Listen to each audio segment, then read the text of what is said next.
દારૂના કેસમાં જામીન બાદ કોંગ્રેસ કોર્પોરેટર આશિષ જોશીનું ડભોઈ શિનોર ચોકડી ખાતે ભવ્ય સ્વાગત કરવામાં આવ્યું હતું।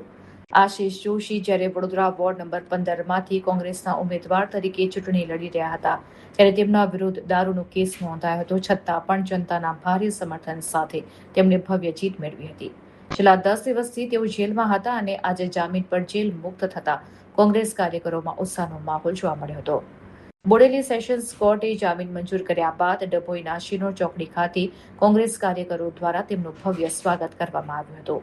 કાર્યકરોએ હાર પહેરાવી શુભેચ્છાઓ પાઠવી હતી।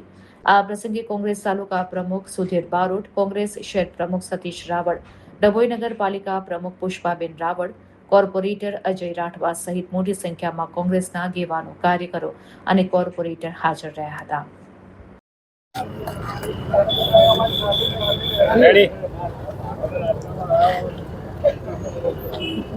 સત્યનો હંમેશા વિજય થતો હોય છે।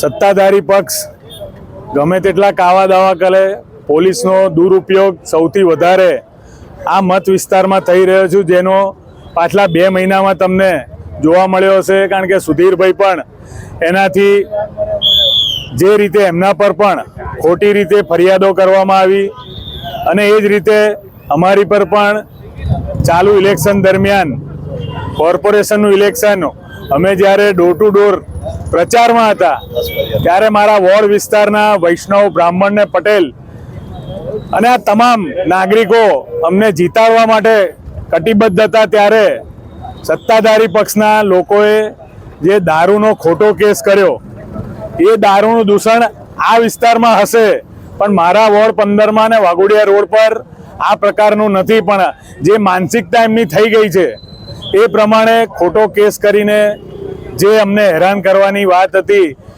પણ આ દેશની અંદર ભલે પોલીસ વેચાઈ જાય છે પણ હજુ ન્યાય અને કાયદો અને વ્યવસ્થા એના પર અમને ભરોસો છે અને એ હજુ વેચાઈ નથી। એના પરિણામ રૂપે આજે સત્ય બહાર આવ્યું।